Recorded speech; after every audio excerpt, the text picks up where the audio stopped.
the displacement modifier. I did not know it was so powerful. I knew it was pretty strong in the nodes alone, but using it as a modifier, I didn't even think about that being as amazing as it was. I'm going to add a subdivide to the default cube and turn that up to 3 just to give a nice visual of what is going on, and then I'm going to go into the modifiers and add the displacement as soon as I find it. There it is. Now it's asking for a texture here, so I'm going to add one, and it looks like by default it has gone to this texture.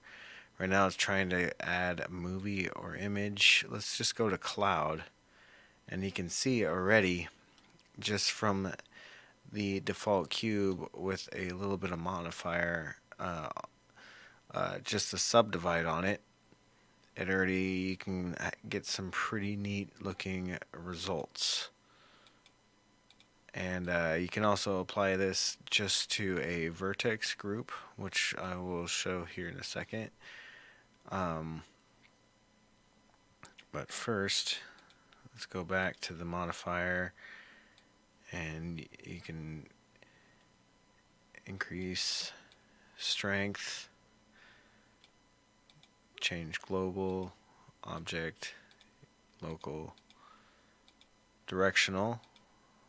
You can change if it's going in any particular. So you get a lot of control over this, is what I'm trying to get at, basically. I'm going to hit 3 in edit mode, and let's just kind of extrude some stuff just to get a better idea of exactly what this does. Okay, so yeah, it's pretty sweet. Yeah, so cloud was a good example. Noise, you can get quite a bit of geometry without applying any geometry. So if you're trying to create a background or something that you just need something, essentially to please the eye, I'm working with this and getting this, okay? And you get a lot of options, and these are just the default options. You can go with all sorts of different options and create all sorts of different effects. Not only that, but you can add drivers to these effects and everything, the size, whatever. You can also animate them, hitting I over each, and then scroll to the keyframe of your choice, because it's creating the keyframe here, doing the same,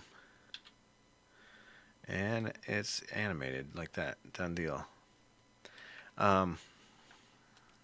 This is extremely useful. It's way more useful than I thought it would be, and it's really easy to find, and you can add multiple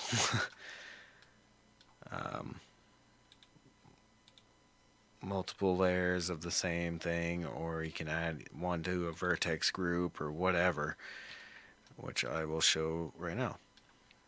Let's go to the vertex groups and add 2 right away, and then I'm going to add, let's just do that little bit that's already selected, assign. I'm going to make sure it's correctly assigned, and now let's go down to the modifier. Let's delete one of those and assign this to group 1, and now the modifier is only applied to the one spot. Clouds. Let's do noise so you can get a real nice visual of what's happening here. This is great, especially if you want to add another um, displacement with a new texture. Texture 1 can be Musgrave. See? Bangarang. Yeah, it's very useful. I think I got my point across. Now, why don't you go make some craziness with your new displacement modifier, and now that you know how powerful it is, I hope you have some fun with that. This has been another tutorial from Eric Polly at the Erply YouTube channel. Check out erply.com and have an Erply day.